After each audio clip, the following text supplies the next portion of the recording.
출애굽기 24장 7절 한 절 세번역 성경으로 제가 카톡에 올려드렸는데 다 함께 한 목소리로 하나님 말씀 받들어 읽습니다. 시작!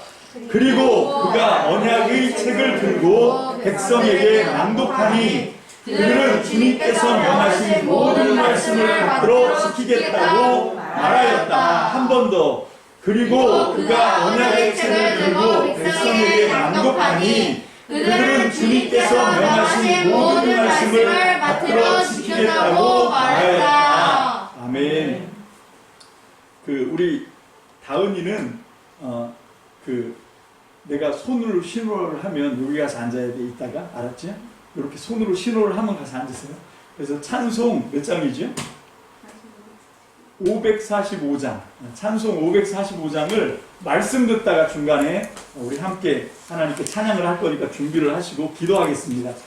하나님 감사합니다. 2020년 이제 한 해도 마무리를 지어간 마지막 52번째 주일입니다. 오늘 우리가 주님을 예배할 때 오늘 우리에게 주시는 하나님의 음성, 살아계신 하나님의 음성으로 믿음으로 받는 저희들 되게 도와주세요.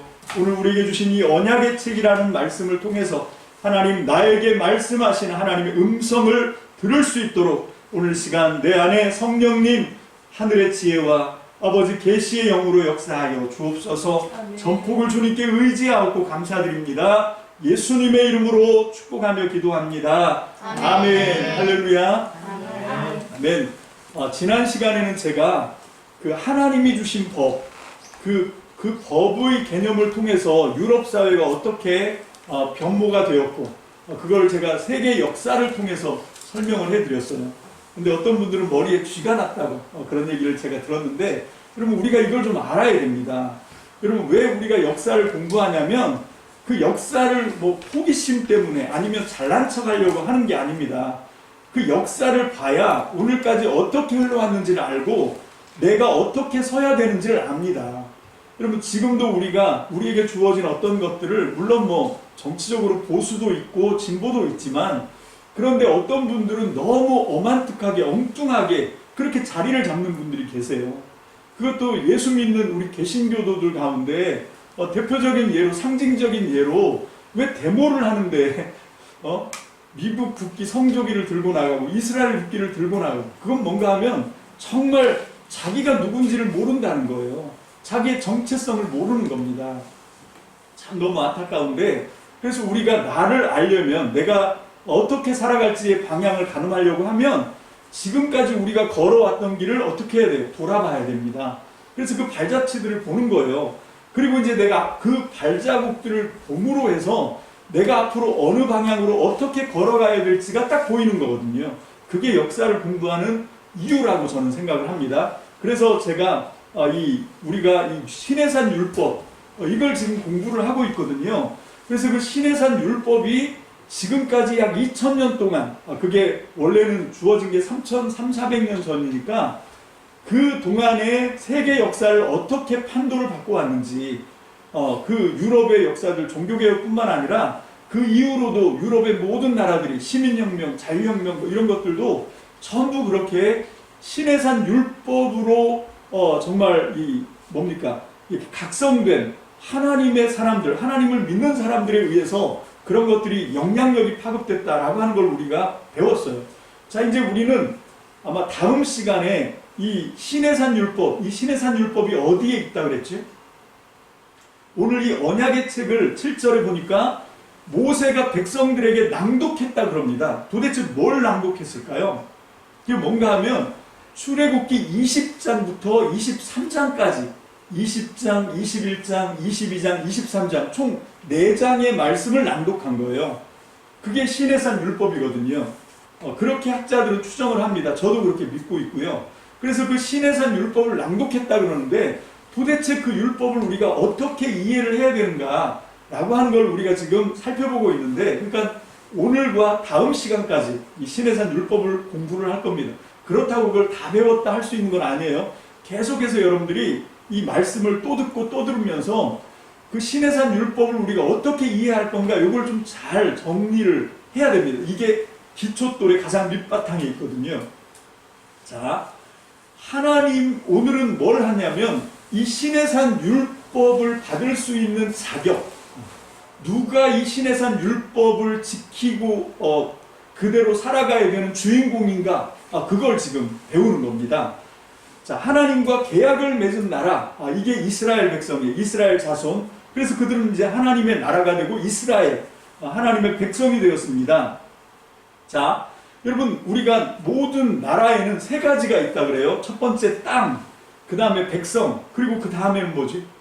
그리고 우리가 그 옛날에 그 교육을 배웠잖아요. 아주 어렸을 때, 초등학교 때부터 배우는데, 국가의 3요소 하면 영토, 그죠? 땅, 그 다음에 국민, 그리고 그 다음은 뭐지? 주권. 그렇습니다. 여러분, 요 세 개가 있어야 이게 나라가 된다는 거예요. 대한민국은 땅은 어떻습니까? 우리는 반만 년 동안 계속해서 삼천리 반도 금수강산, 이게 우리의 땅이었지요. 물론 지금은 휴전선으로 반토막이 나서 저 북쪽의 땅과 남쪽의 땅과 삼천리가 반으로 뚝 잘렸지만, 여러분, 대한민국 헌법에는 영토가 정확하게 명시가 되어 있습니다. 그 휴전선 너머에 있는 저 북한 땅도 대한민국의 영토라고 헌법은 그렇게 명시를 하고 있습니다. 여러분, 그게 대한민국의 땅입니다. 그리고 국민은 뭡니까? 그 영토 위에 삶의 터전을 잡고 살아가는 것이 아니죠. 살아가는 분들, 살아가는 사람들이 바로 그 대한민국의 두 번째 요소인 국민이 되겠죠. 그리고 주권, 그 주권은 누구에게 있습니까? 대통령? 아니면 대통령과 함께하는 그 행정 강요들? 아니면 이 검찰을 위시해서 그 사법부?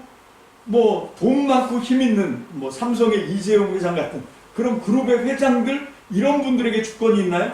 아니지요. 잘 배우고 똑똑한 사람들, 박사들? 아닙니다. 여러분, 대한민국의 주권은 모든 국민이 가지고 있습니다. 여러분, 이걸 전문용어로 국민주권주의라고 그러지요. 모든 국민에게서 주권이 나옵니다. 이게 대한민국의 그 정체성이에요.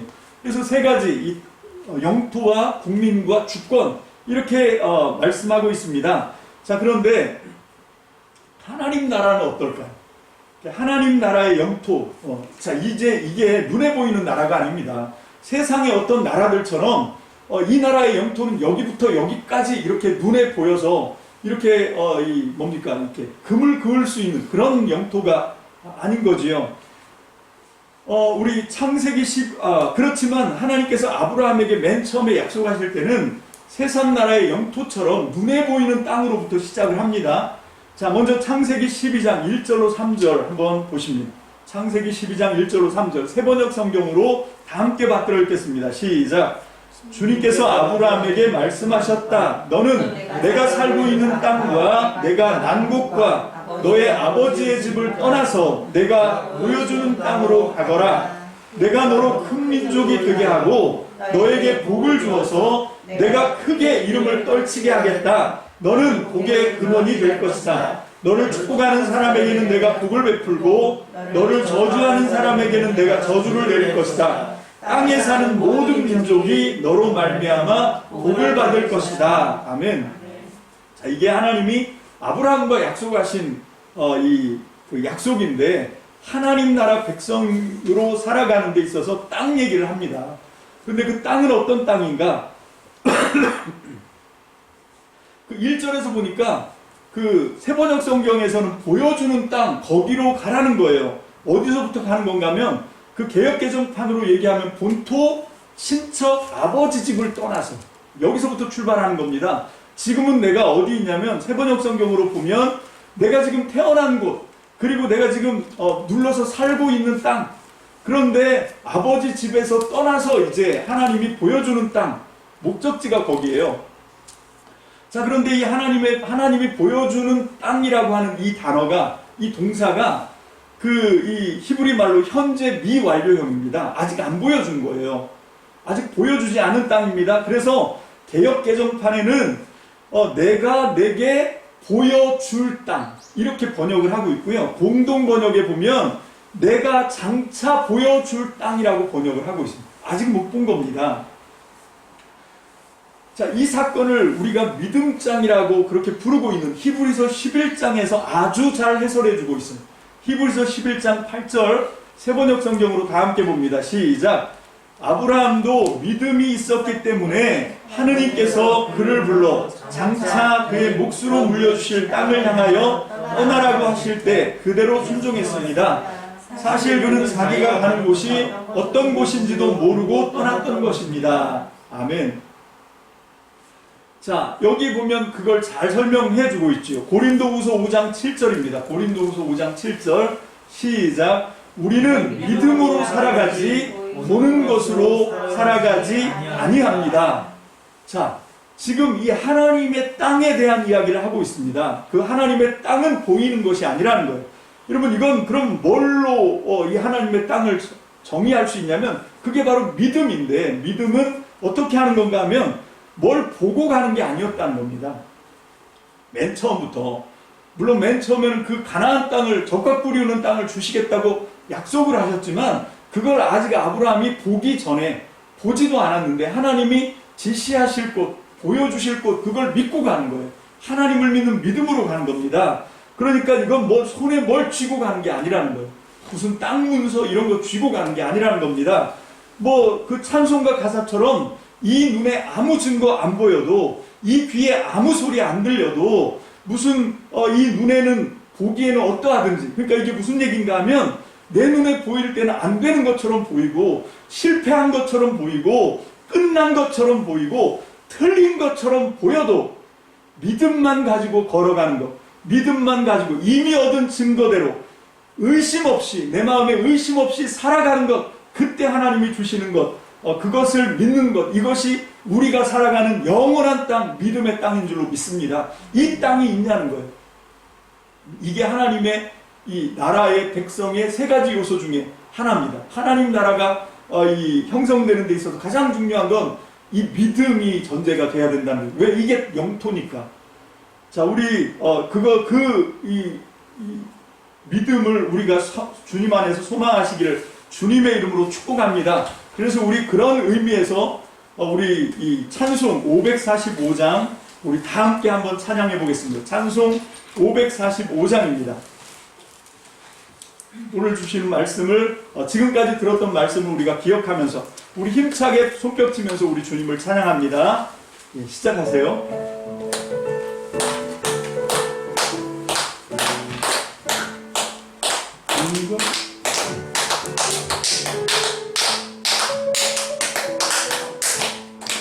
이 눈에 아무 증거 아니 되어도 믿음만을 가지고서 늘 버리며, 이 귀에 아무 소리 아니 들려도 하나님의 약속 위에 서리라.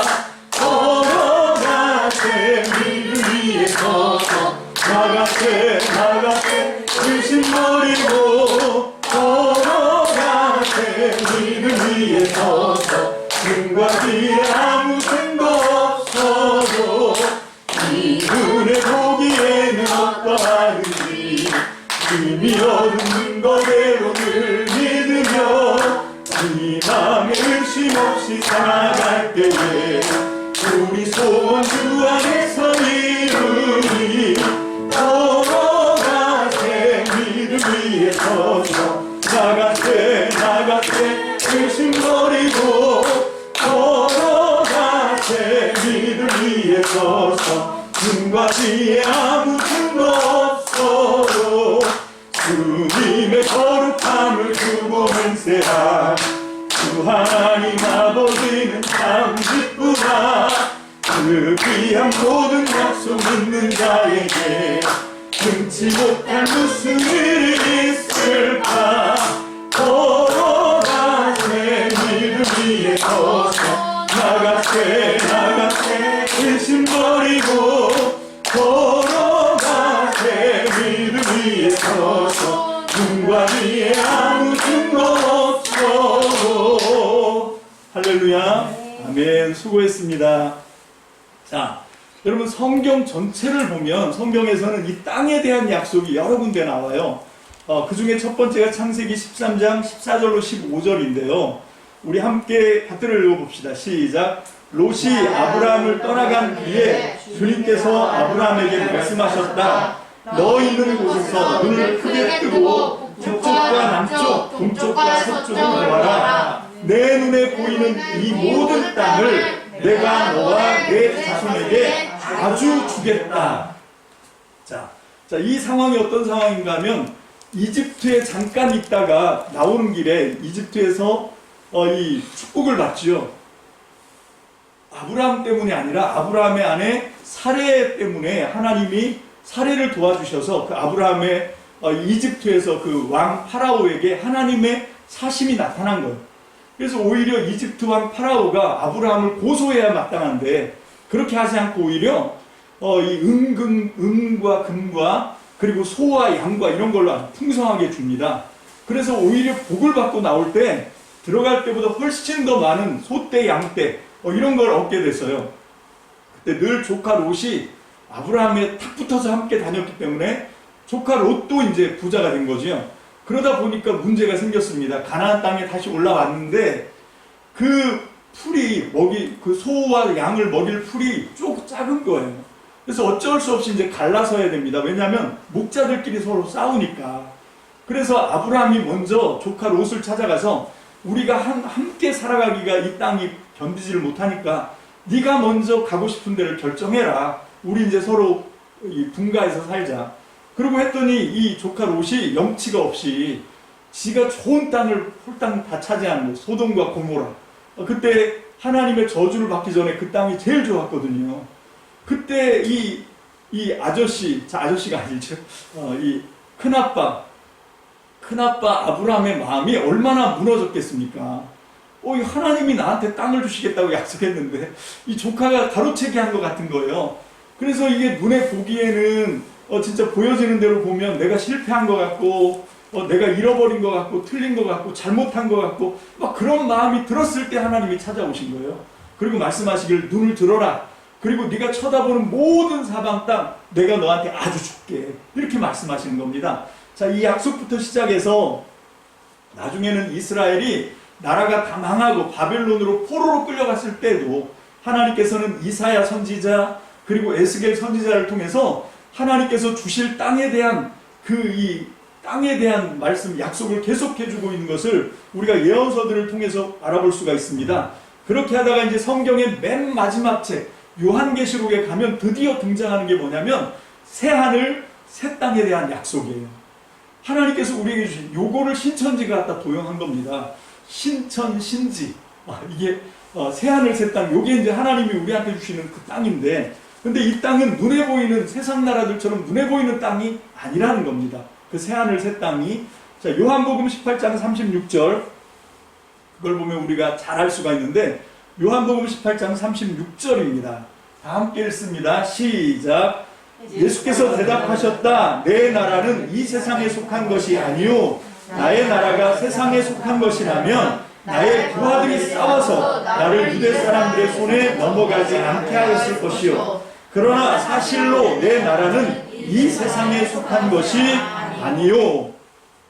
자, 지금 그 예수님께서 하신 말씀이죠. 이 요한복음 18장 36절 이 한 절 말씀 가지고도 얘기할 게 엄청 많아요. 얘기할 게 엄청 많지만 오늘 우리가 다루는 하나님 나라라고 할 때 그 세 가지 요소 중에 하나인 땅에 대한 얘기, 여기에만 국한된 그 개념을 갖고 아주 간략하게 좀 짚고 넘어가 봅니다. 자, 먼저 인간은 하나님과 질적으로 달라요. 엄청나게 하나님과 인간은 차이가 나는 존재입니다. 자, 그래서 인간의 지, 정, 의, 그리고 인간이 갖고 있다고 하는 5가지 감각을, 감각과 함께 또 육감까지 총동원을 한다고 할지라도 그런 모든 인간의 힘과 능력으로 다 총동원을 해도 우리는 하나님을 알 수가 없습니다. 하나님의 흔적조차 감지할 수가 없어요. 왜? 하나님과 인간은 완전히 차이나는 존재이기 때문에 그렇습니다. 그래서 지금 있는 신들, 신을 섬기는 종교들이 있는데 그건 다 인간의 상상력으로 꾸며낸 가짜 신들이지요. 우리가 알고 있는 참신, 참 하나님이신 우리 하나님은 인간의 한계를 뛰어넘은, 한계를 벗어난 그 너머에 존재하고 계십니다. 인간은 시공간의 한계에 갇혀 있지만 그 시공간의 한계에 갇혀 사는 인간이 어떻게 그 시공을 초월한 영원하신 하나님을 볼 수나 있습니까? 만질 수나 있습니까? 알 수가 없습니다. 여러분, 그것이 하나님과 인간의 질적인 차이지요. 절대로 불가능합니다. 여러분, 시각장애를 갖고 있는 분이 간혹 눈꼬리를 잡을 수는 있어요. 여러분, 소가 뒷걸음하다가 간혹 쥐를 잡기도 합니다. 아주 간혹. 그죠? 그런 건 있지만 인간이 노력해서 하나님을 감지한다, 이거는 절대로 있을 수가 없습니다. 안 되는 거예요. 결코 가능하지 않습니다. 자, 그래서 하나님이 자신을 우리한테 보여주신 겁니다. 그래서 우리가 믿는 이 기독교는 하나님이 찾아오셔서 자기를 보여주시는 거예요. 그래서 계시의 종교라고 하는 겁니다. 그 계시의 절정에 뭐가 있냐면 인카네이션, 이게 성육신, 메리 크리스마스, 하나님이 육신이 돼서 오신 거지요. 여러분, 그래서 우리한테 보여줬으니까 우리가 아는 겁니다. 그렇게 하나님이 사람이 되신 예수 그리스도께서 이 인간 세상에 들어오셔서 인생들에게 하나님 나라에 대해서, 하나님에 대해서 알려줘야 되는데 방법이 없는 거예요.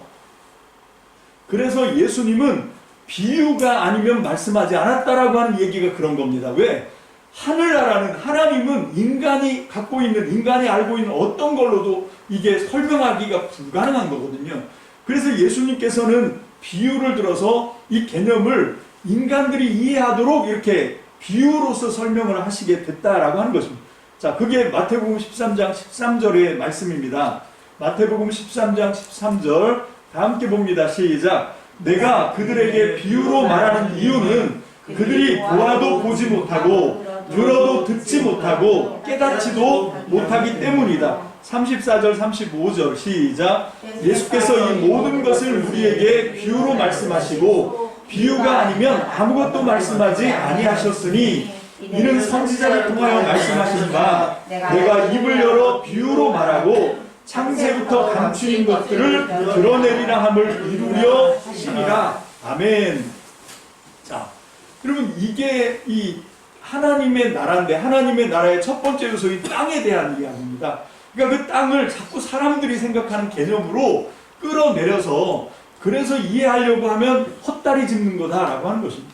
여러분, 그 헛다리 짚는 그 예가 오늘날 우리의 신앙생활 속에서도 주변에 보면 많이 드러나고 있어요. 그 중에 하나가 뭔가 하면 이 코로나 전국에서도 굳이 방역을 어겨가면서 모여서 예배를 드리고, 여러분, 지금 어제 보니까 그저께 보니까 크리스마스 날 최고 정점을 또 찍었잖아요. 1241명.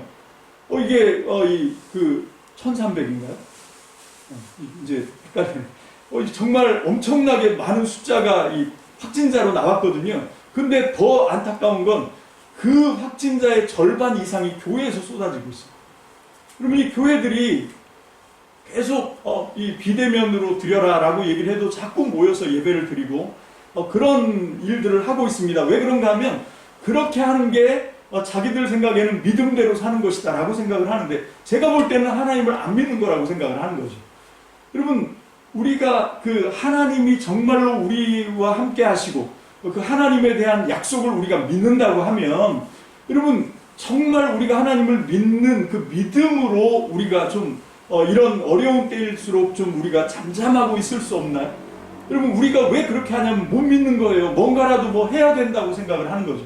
자꾸 내가 무슨 행위를 하고 행동을 하고, 근데 그것들이 오히려 우리가 믿는 하나님의 영광을 가리고 오히려 하나님이 없는 사람들인 것처럼 우리가 비춰지는 거죠. 참 너무 안타깝습니다.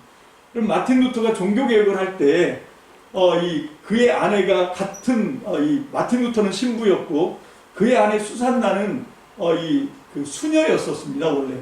그런데 이제 종교개혁을 했고, 나중에 종교개혁을 해서 종교개혁으로 성경을 어떻게 해석해야 되는지를 공부를 가르치다가 눈이 맞아서 이제 이 신부님과 수녀님이, 물론 그 종교개혁을 했으니까 이제 개신교죠. 개신교로 와서 이제 결혼을 했는데, 근데 마틴 루터가 종교개혁을 할 때 처음부터 잘 된 게 아니에요. 처음에는 굉장히 안 됐고, 그래서 나중에는 정말 목숨을 위협받을 정도로 너무너무 위태로웠습니다. 그래서 정말 내일 당장 5분 후가 장담이 안 되는 그런 굉장히 위험한 상황을 지나가다 보니까 마틴 루터가 얼굴에 뇌철자를 그리고 얼굴이 시커매진 거예요. 항상 근심 고민에 빠져 있는 거예요. 어느 날 나가서 이제 종교 개혁 때문에 나갔다가 또 완전히 어깨가 축 늘어져서 그렇게 다리를 질질 끌면서 집에를 왔는데 집에 와보니까 난리가 난 거예요. 우리 식으로 하면 하얀 소복인데 서양은 하얀 소복이 아니라 까만 옷을 입잖아요. 안에 수산다가 까만 옷을 입고 장송곡을 틀어놓고 막 머리를 풀어헤치고 울고 있는 거예요. 그래서 깜짝 놀라서 아니 누가 죽었어? 이렇게 이제 마틴 루터가 물어봤죠. 그랬더니 그 아내가 뭐라고 그러냐면 예, 누가 돌아가셨다. 아니 누가 죽었단 말이야. 내가 아는 사람이 없는데 죽은 사람이. 아니 누가 죽었어? 그러니까 수산다가 하는 말이 당신이 믿는 하나님이 돌아가셨어요. 당신이 믿는 하나님이 죽으셨습니다. 이렇게 얘기합니다. 그러니까 이 마틴 루터가 깜짝 놀래 정색을 하면서 아니 지금 무슨 이런 신성모독 발언을 하냐 하고 따졌더니 하나님이 죽지 않았다면 당신이 이렇게 근심할 이유가 없지 않습니다. 내가 당신을 보니까 당신 믿는 하나님은 죽었습니다. 이렇게 얘기합니다. 그러면 그 얘기를 듣고 마틴 루터가 그때 완전히 각성을 한 거예요. 아, 내가 지금 하나님을 돌아가신 분으로 생각하고 있구나 생각하고 다시 생각을 바꾼 거예요.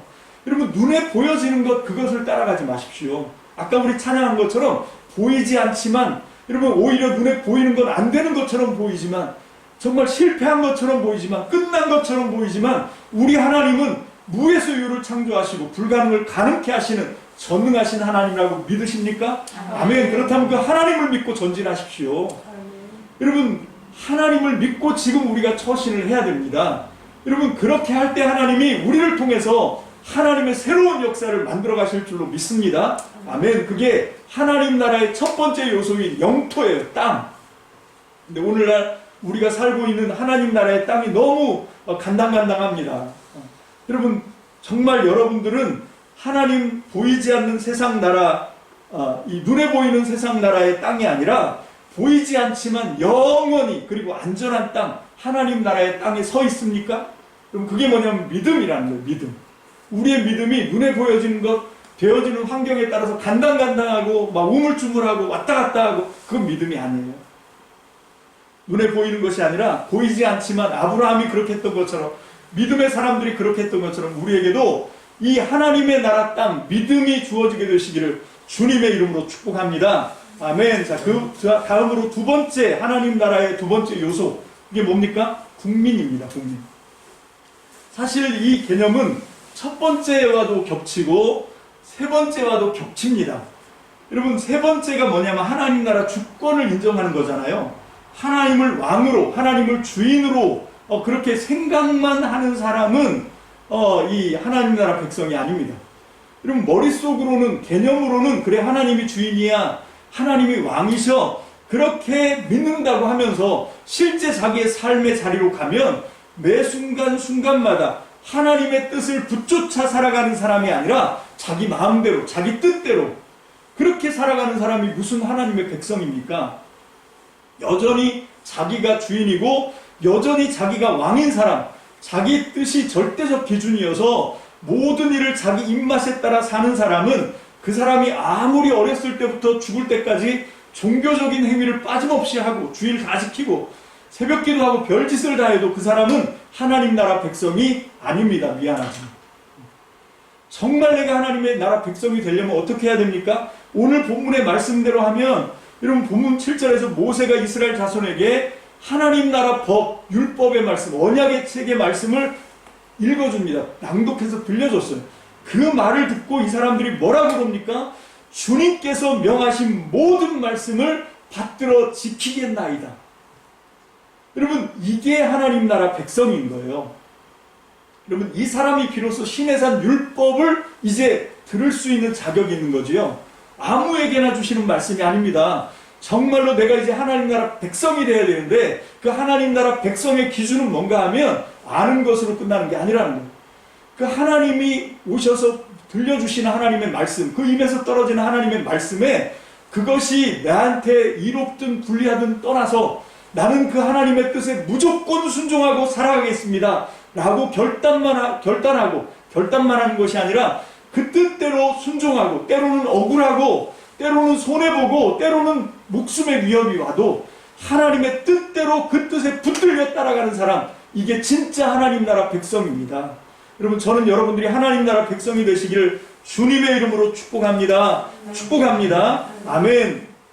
마지막으로 국가의 3요소에서 얘기하는 마지막이 주권이지 않습니까? 주권. 하나님 나라의 주권은 누구에게 있습니까? 지금 우리나라 대한민국처럼 모든 국민에게서 주권이 나옵니까? 하나님 나라는 절대 국민 주권주의가 아닙니다. 지금 우리처럼 우리가 국민 주권주의 세상에 몸에 배어서 그런 것들을 살다가 보니까 하나님 나라도 우리가 주인이라고 착각하시는 분들이 있어요. 여러분, 그렇게 착각하면서 하나님 나라를 상상할 경향이 아주 다분합니다. 그런데 그렇지가 않습니다. 여러분, 비단 오늘 우리가 다루고 있는 이 신해산 율법뿐만 아니라 성경은 창세기부터 요한계시록까지 내가 주인 되어서 살아가는 삶이 성경이 말씀하고 있는 그게 죄예요. 하나님의 나라는 그 내가 주인 되어 살고 있는 세상에 쳐들어오셔서, 여러분, 이거는 원래가 하나님이 왕이시고 하나님이 주인이었는데 지금 너희가 뭘 했다는 거예요? 너희가 모반을 했다는 겁니다. 여러분, 3족을 멸하고 9족을 멸하는 모반죄를 범한 거예요. 옛날식으로 얘기하면 반역을 한 겁니다. 그래서 왕이신 하나님을 내쫓고 내가 그 자리를 차지하고 앉아서 모든 일에 내 소견이 옳은 대로 가는 거지요. 내가 내 입맛에 맞는 대로, 내 취향에 맞는 대로 모든 일을 결정하고 따르는 겁니다. 하나님의 말씀 그런 건 상관없어요. 여러분, 그렇게 살아가는 삶의 자리에서 우리를 다시 회복시키는 것, 이게 성경이 말씀하고 있는 겁니다. 네가 앉을 자리가 아니라는 거예요. 여러분, 내 삶이라고 생각하고 이건 내 인생이야, 타치하지 마. 내 인생은 나의 것. 이게 우리의 모토 아닙니까? 근데 하나님이 오셔서 원래 그런 게 아니었어. 여러분, 이게 참 그런 것 같아요. 저도 제가 증인입니다, 사실. 저도 23살까지는 내 인생은 내 거다, 이걸 강력하게 주장하고 살았습니다. 근데 저는 좀 안 풀린 케이스죠. 그렇게 살면서 저는 완전히 정말 인생의 바닥을 경험했습니다. 그래서 저는 정말 너무 안 풀린 케이스라서 이게 삶에 이 기대가 없다, 소망이 없구나. 그래서 이제 정말 세상을 포기해야 되겠다, 여기까지 갔던 사람이지요. 근데 그렇게 하나님께 모반을 해서 하나님을 내쫓고 내 인생이 내 거다, 내가 주인이다, 내가 왕이다, 그리고 살아서 저처럼 잘 안 풀린 케이스든 아니면 이 잠언 전도서를 쓴 솔로몬처럼 정말 잘 풀린 케이스든, 여러분, 안 풀린 케이스든 잘 풀린 케이스든 공통점이 하나가 있더라고요. 그게 뭐냐면 인생에서 허물을 느껴요. 여러분, 인생에서 여러분 이게 정말 이게 너무 의미가 없는 거, 무의미하다고 생각을 하는 거지요. 여러분, 이게 똑같은 그런 것 같아요. 인생의 의미를 잃어버리고 공허함에 빠진다는 거. 그게 정말 안 풀린 케이스든 잘 풀린 케이스든 모든 인생이 하나님을 떠나서 자기가 그 죄의 가장 심각한 본질인데, 내가 내 인생의 주인이라고 생각하고 주인 왕권을 주장하면서 살았던 사람들은 모두가 한결같이 공허함과 허무함에 빠집니다. 그래서 결국 인생의 마지막을 파경으로 몰고 가죠. 파국으로 치닫게 되는 그런 것을 우리가 봅니다. 이거 왜 이렇게 됩니까? 이유는 딱 한 가지예요. 여러분, 이 주권을 잘못 놓아서 그렇습니다. 내가 주인이 아니에요. 내가 왕이 아닌데 하나님이 있어야 되는 자리에 내가 올라앉아서 내가 모든 걸 다 결정하고 내가 모든 걸 다 내 마음대로 내 뜻대로 다 진행해 나가고, 그러면 여러분, 비록 세상에서는 잘 풀리고 잘 나가는 것처럼 보이더라도 솔로몬처럼 고백할 수밖에 없는 거죠. 전도서에서 헛되고 헛되며 헛되고 헛되니 모든 것이 헛되도다. 그럼 이렇게 갈 수밖에 없는 거예요. 왜? 이유는 딱 한 가지. 하나님이 내 삶의 주인으로 오시지 않아서 그렇다는 것입니다. 여러분, 이 주권이 올바르게 회복되지 않았다는 이유입니다. 여러분, 신해산 율법은 바로 그렇게 이미 하나님의 백성이 되기로 결단한 사람들에게 주시는 주권 회복의 법이다라고 하는 것이죠. 여러분, 그래서 그 하나님의 주신 법을 붙들고 여러분 살아가는 것, 이것이 인생의 가장 궁극적인 행복이고 보람이고 의미이고 정말 뜻깊은 인생을 살 수 있는 길은 이거밖에 없습니다. 이 하나님의 율법을 따라 사는 삶, 이거밖에 없어요. 자, 이제 여기까지 딱 설교하고 끝나면 사람들이 그렇구나, 성경이 말씀하고 있는 하나님의 나라는 우리가 하나님의 법을 잘 지키고 순종하고 순응하며 살아가는, 그러니까 결국은 우리의 행위를 요구하는 거구나, 행위로 떨어지는 거죠. 율법주의로 떨어지는 겁니다. 그렇지가 않습니다. 여러분, 이스라엘이 본보기가 됐잖아요. 이스라엘이 샘플입니다. 그들이 그렇게 해서 율법을 행위로 지키려고, 율법주의로 지키려고 하다가 다 실패하지 않았습니다. 그리고 이제 다시 예수님이 오셔서 거봐, 안 되지. 이건 너네 힘으로 할 수 있는 게 아니야. 내가 너희와 함께, 네가 내 안에, 내가 네 안에 들어가서 너희와 함께 이걸 지켜나가는 거지. 오늘 우리는 이 율법주의와 참된 믿음을 정확하게 좀 구분하고 갑시다. 여러분, 율법주의가 도대체 뭡니까? 딱 한 가지로 우리가 알 수가 있어요. 율법주의는 뭔가 하면 내가 하나님께 구원받을 조건으로 율법을 아는 거예요. 하나님이 왜 우리에게 율법을 주셨냐면 이 율법을 잘 지켜서 우리로 구원에 이르게 한다고 믿으면 그건 율법주의입니다. 여러분, 아까 말씀드렸지만 이미 구원받은 백성에게 주시는 말씀인 거예요. 율법은. 여러분, 이미 하나님의 백성으로 들어온 사람들에게 주시는 말씀이라는, 그럼 왜 주셨습니까? 구원을 목적으로 주신 것이 아니라 하나님을 닮아가는 거룩, 하나님의 온전함을 추구하는 성화, 성결의 목적으로 우리에게 주신 것이 바로 이 율법의 말씀인 거예요. 하나님은 그 목적으로 우리에게 법을 주신 겁니다. 자, 그래서 정말 참된 믿음으로 하나님과 함께 이 율법의 말씀을 지켜 나가야 될 줄로 믿습니다. 아멘. 그러면 우리는 온 세상에 보이지 않는 하나님을 영광의 광채로, 빛으로 드러내는 하나님의 귀한 사명을 감당하는, 제사장 나라의 사명을 감당하는 주님의 백성들로 살아가게 될 줄로 믿습니다. 아멘. 자, 오늘 주신 말씀을 간략하게 결론을 내립니다. 하나님의 나라 영토인 참된 믿음으로 하나님 나라 주권이 하나님께 있다는 것을 지식으로만 아는 것이 아니라 하나님의 말씀을 순종함으로 하나님의 주권을 인정하여 하나님 나라 백성 된 사람들에게 비로소 하나님께서 내려주시는 율법, 이 시내산 율법은 소유가 되는 것이다. 이게 오늘 우리의 말씀의 핵심인 거예요. 그래서 이때 비로소 우리는 하나님의 나라에 살고 있는 사람이 되는 것입니다. 여러분들의 이 시민권은 어디에 있습니까? 우리는 하나님의 나라 백성입니다. 믿습니까? 아멘. 정말 그렇게 믿으신다면 오늘 주신 말씀을 잘 기억하십시오. 첫 번째, 우리의 영토는 믿음입니다. 믿음. 눈에 보이는 땅이 아니에요.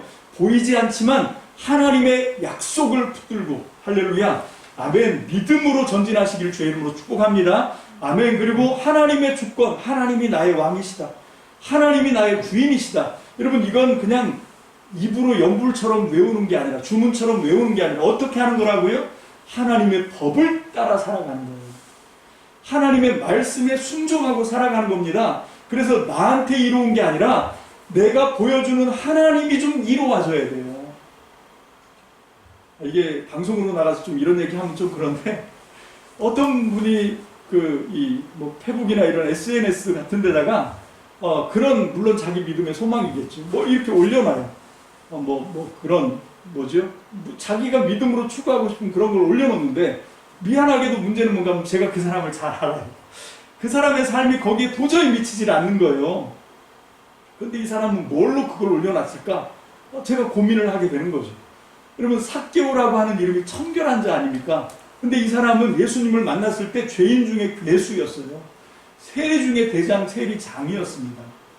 여러분, 이름은 거창한데 이름값을 못하는 사람이 너무 많아요. 여러분, 우리가 성도입니다. 우리가 예수 믿는 그리스도인, 크리스찬입니다. 그런데 실제로 살아가는 모습을 보면 전혀 이건 그리스도인이 아니에요.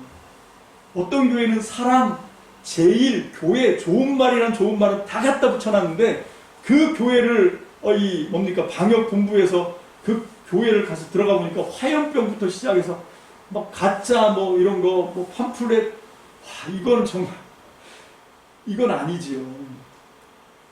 정말 우리가 하나님을 믿는다고 하면 정말 이 어려운 시대 때 어떤 삶을 살아내야 하는지를 잘 기억하는 하나님의 나라 시민 백성들이 되시기를 주님의 이름으로 축복합니다. 아멘. 그래서 이제 2021년 1월 3일 내년 신년 첫 번째 주일에 이제 시내산 율법 마지막 시간으로 이렇게 구원의 도구가 아니라 하나님을 닮아가는 성결, 거룩의 도구로 우리에게 주신 시내산 율법이 어떻게 구성되어 있는가, 우리가 그걸 이제 살펴보도록 하겠습니다.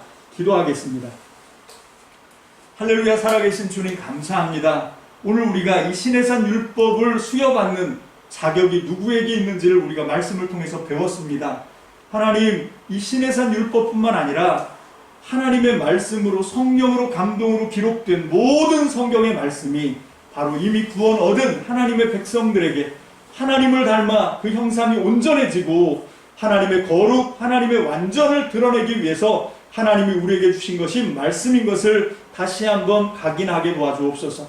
그래서 아버지 하나님, 정말로 말씀과 상관없이 자기 뜻에 소견에 오른 대로 살아가는 아버지 하나님, 그런 정말 정체성이 불분명한 사람이 아니라 아버지 하나님, 정말 하나님 나라 백성의 바른 정체성을 가지고 이 땅 가운데 보이지 않는 하나님을 온전히 영광으로 드러내는 하나님의 백성으로 우리 참미름교회 모든 성도들이 저들의 귀한 삶을 살아낼 수 있도록 주님 역사하여 주시옵소서. 축복합니다. 감사합니다.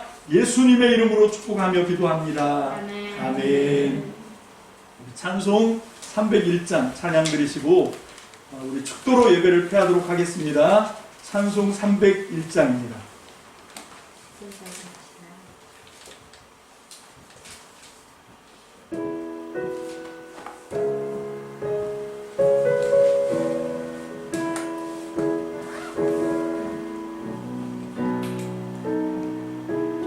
지금까지 지내온 것 주의 크신 은혜라 한이 없는 주의 사랑 없이 이루 말하랴 자나깨 나 주의 손이 항상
고향